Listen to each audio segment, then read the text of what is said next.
Les militants du PDCI ont entériné leur soutien à la candidature unique du chef de l'État sortant Alassane Ouattara pour la présidentielle de 2015 lors du 5e congrès extraordinaire du parti. Le président zimbabwéen Robert Mugabe a profité samedi de la célébration de son 91e anniversaire pour menacer les réserves animalières tenues par des Blancs. Un tribunal égyptien a condamné samedi le guide suprême des frères musulmans Mohamed Badi à la prison à perpétuité. Il a par ailleurs confirmé la peine de mort pour 4 de ses co-accusés. Bienvenue à tous dans cette édition du journal sur Sika. Le gouvernement malien et 6 mouvements armés ont signé ce dimanche à Alger un accord de paix et de réconciliation pour mettre fin aux violences dans le nord du pays. L'accord n'a cependant pas été signé par la coordination des mouvements de l'Azawad qui regroupe plusieurs rebelles comme le mouvement national de libération de l'Azawad MNLA qui a demandé un délai raisonnable en vue de consulter les populations qu'elle représente. Nous y reviendrons plus en détail dans nos prochaines éditions. Les militants du Parti démocratique de Côte d'Ivoire PDCI ont entériné par un plébiscite leur soutien à la candidature unique du chef de l'État sortant Alassane Ouattara pour la présidentielle de 2015. C'était lors du 5e congrès extraordinaire du parti qui s'est tenu samedi à Abidjan. Le point à travers ce reportage. Sur 3787 votants réunis au Palais des Sports d'Abidjan, seulement 6 ont voté contre, soit 98,84% de oui, selon le chiffre communiqué à l'issue du congrès extraordinaire. À quelques mètres de la réunion, des dizaines de personnes ont manifesté pour dénoncer une forfaiture, un déni de démocratie. C'est du jamais vu. Le PDCRDA n'aura pas de candidat à une élection présidentielle en 2015. Depuis 1960, le PDCRDA a été de tous les jours des électoralistes. Pour nous, on considère que le président Bédié est dans la forfaiture. Pour nous, le président Bédié est contre la démocratie. Pour nous, militants du PDCRDA, la démocratie doit pouvoir s'exprimer pour que le peuple ivoirien puisse choisir celui qu'il veut pour diriger la Côte d'Ivoire. Mais d'autres militants du PDCI voient dans cet appel une volonté d'aller vers la réconciliation. Je pense que l'appel de Daoko est un appel de paix. Un appel de paix, un appel de réconciliation, d'union, de fraternité. Parce que le président Bédié a jugé bon de resserrer les liens de fraternité entre les Ivoiriens. Donc je pense que c'est un appel qui doit être salué par tous les Ivoiriens.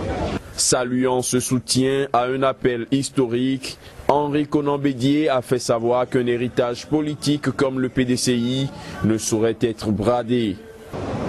J'ai demandé au PDCI-RDA d'abord et aux autres membres de notre alliance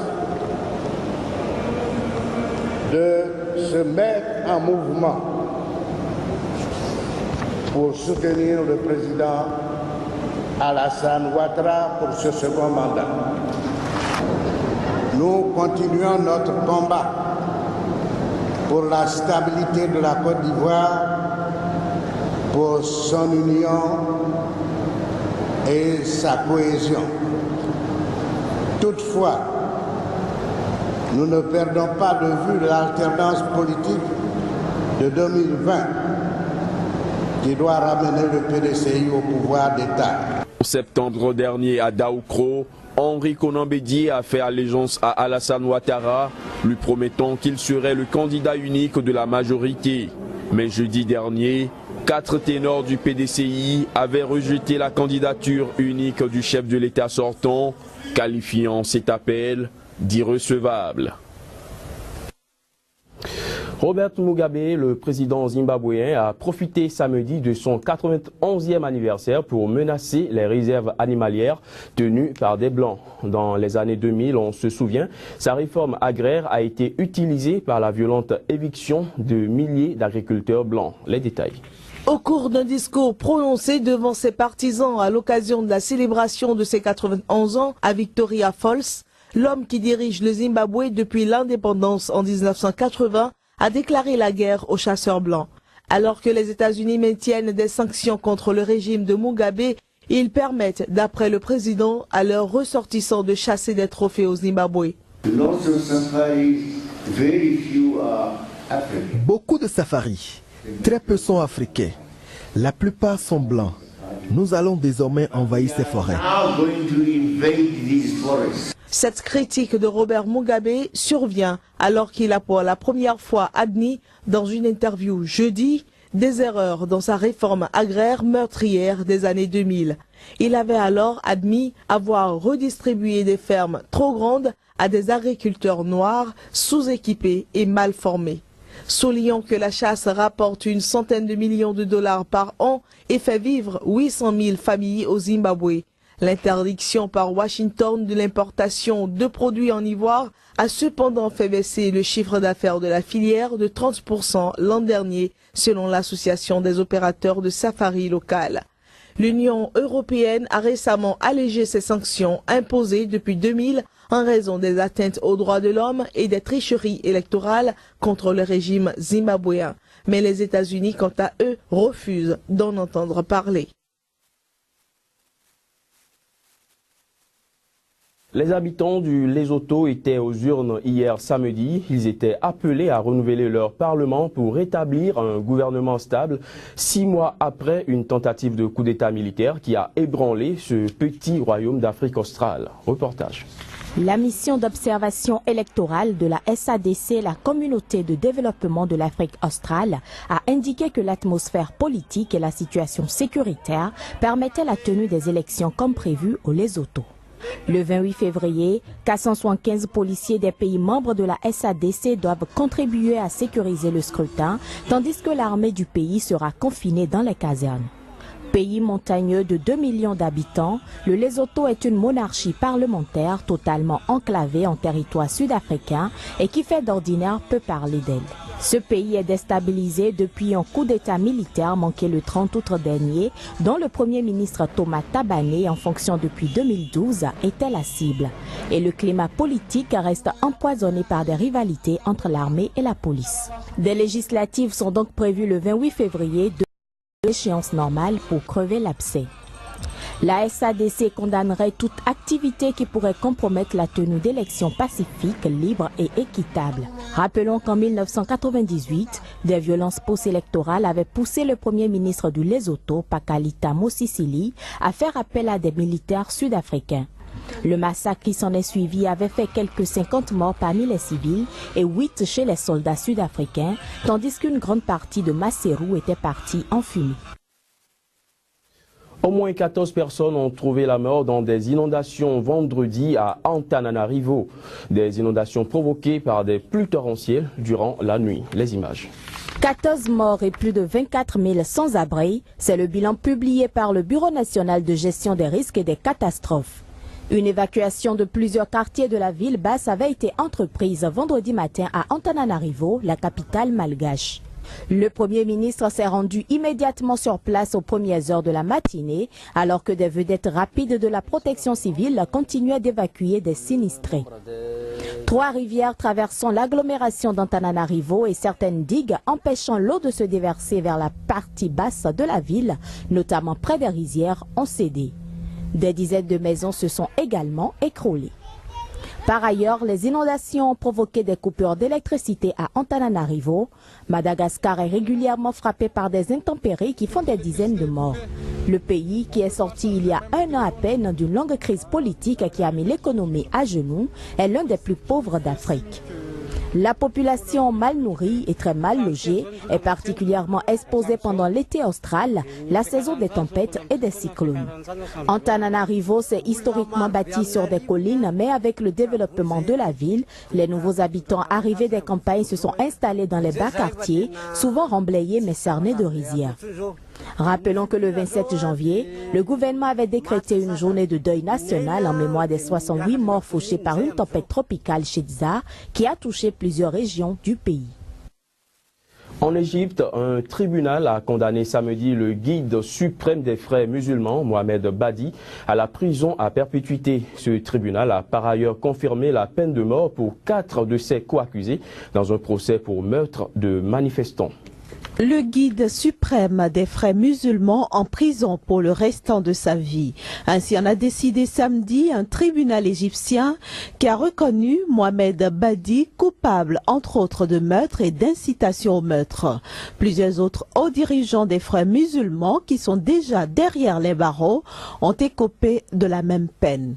Un tribunal criminel du Caire a par ailleurs confirmé 4 peines de mort prononcées le 7 décembre dernier, dont 2 par contumace contre 4 co-accusés de Mohamed Badi. Notons que ce dernier a déjà été condamné à mort dans un autre procès pour violence, mais il est en train d'être rejugé dans cette affaire. Il a également été condamné 3 fois à la prison à perpétuité dans d'autres procès. Face aux multiples incursions mortelles de la secte islamiste Boko Haram, une marche de soutien à l'armée camerounaise a été organisée hier samedi à Yaoundé. Environ 50 000 personnes, selon les organisateurs, ont pris part à cette marche. Encadrés par la police et la gendarmerie, des milliers de manifestants ont marché au centre de Yaoundé, la capitale camerounaise, avant de terminer leur parcours au carrefour de la primature où se trouvent les services du Premier ministère. Une marche symbolique contre la répression de Boko Haram. Les membres du collectif Unis pour le Cameroun, à l'origine de cette initiative soutenue par le régime du président Paul Biya, estiment que cette marche est une manifestation de solidarité avec les populations de l'extrême nord et de soutien aux soldats camerounais mobilisés contre Boko Haram. Depuis plusieurs mois, le groupe islamiste multiplie des attaques parfois sanglantes dans l'extrême nord du Cameroun voisin de ces bastions du nord-est du Nigeria. Plusieurs ministres, dont ceux de la Défense, de la Communication, du Travail et des hommes politiques, se trouvaient en tête de la marche. De nombreux participants portaient des drapeaux camerounais alors que d'autres brandissaient des drapeaux tchadiens et nigériens. Notons que de plus en plus des initiatives de soutien à l'armée camerounaise sont enregistrées au Cameroun.